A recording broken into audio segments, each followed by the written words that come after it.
Okay, everyone, this is how to make this type of origami rails. First, you need your paper. I'm just using this normal orange paper right here. So the first thing you need to do is you need to make some diagonal creases with this paper. Try to make sure your lines are all perfectly lined up, or things can get messy later down the line.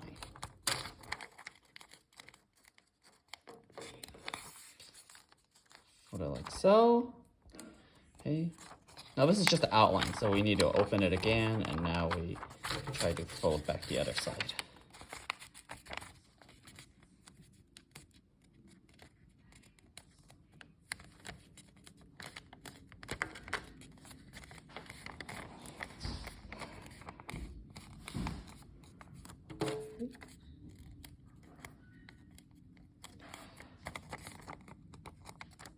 So, by the way, I am going to be using the orange side as the main front of the rolls.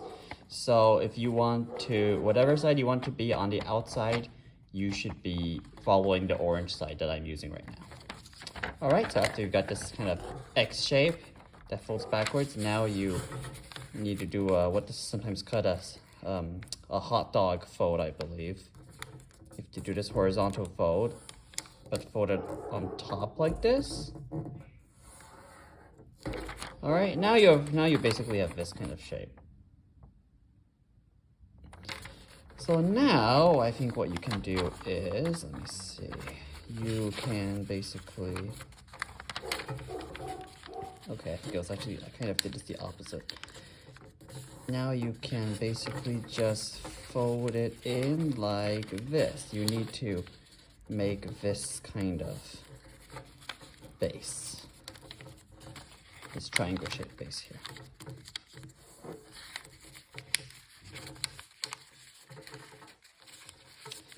All right. Actually, come to think of it, I think it's actually, it might have been easier to fold the diagonal sides inwards and then fold the horizontal side outwards. That actually makes this folding a lot easier. All right, now that we have this, let's see. Now you need to take, so now there should be, if you look from the top, there's 4 of these sides here. It's kind of like this. So you fold this.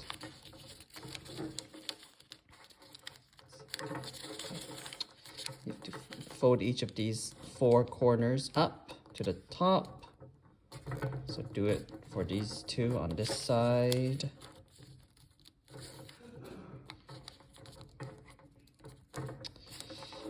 Then do it for the 2 on the other side. Fold them all to the top of each side. Okay, now you should have this little diamond shape. Okay, now you have to fold these out again. Yeah, I know a lot of folding in and out. Now if you take a look, each of these has kind of, if you take each corner and pull it out, you will see that each corner makes this kind of shape, which people sometimes call a bunny ear. So what you have to do here is now you have to poke your finger through the bunny ear, makes it sort of pop out, and then press the bunny ear flat. When you press it flat, it will make a square like this.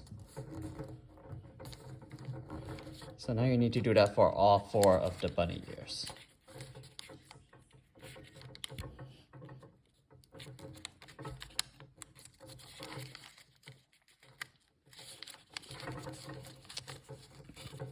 Great, come on. There we go. Okay, turn over. You need to do it to these 2 bunny ears too. Just press them out. Open up the hole like this, the bunny ear, and then just press the top down. Make sure the tip is now pointing at the very bottom now. Okay, looks like looks like this one's a little off-centered, but should be okay. Basically now it's like this. Now you should have this sort of pentagon shape that looks kind of like a house on both sides. Now what you do is on any side you can flip this bottom part up like this. This will just kind of, this is just another crease fold.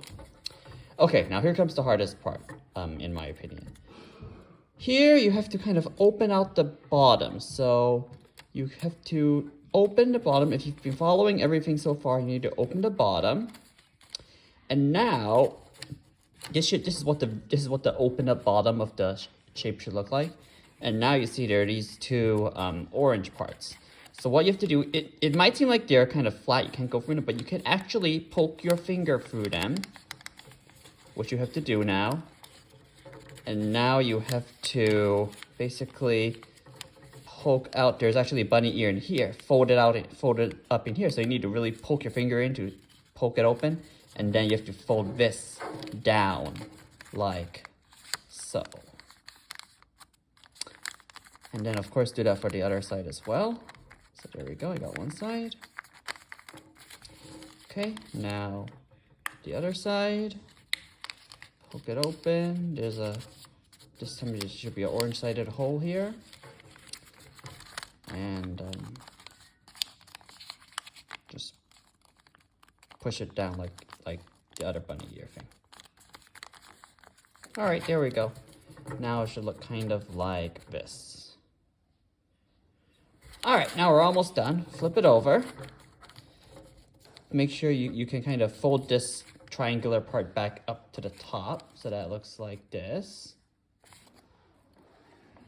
And now what you have to do is, if you take a look, each of these has a little pocket here. So what now you have to kind of make sure that all of there's going to be 4 sort of diagonal lines going up.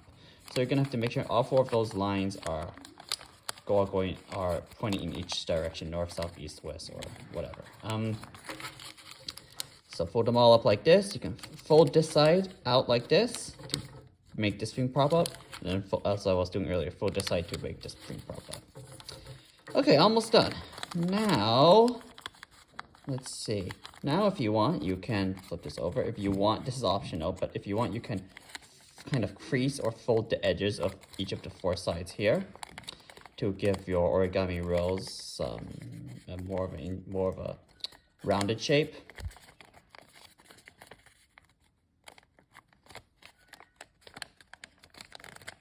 Alright, almost there.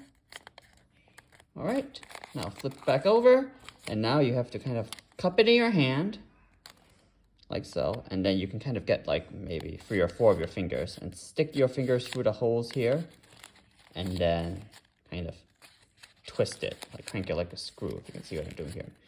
Kind of twist the top. Yeah. This is, I guess you could say this is like a traditional origami, so there's no tape or scissors or glue required. It should be just paper, that's all you need. And there you have it. Yeah, I guess mine turned out okay, I guess. This is the finished origami rolls. It's just the flower. If you want a stem or something, you will need you will probably need you can use a straw or something. Then it won't really be origami, but there's that. So this is what it looks like. From the top and from the bottom. All right, that's it.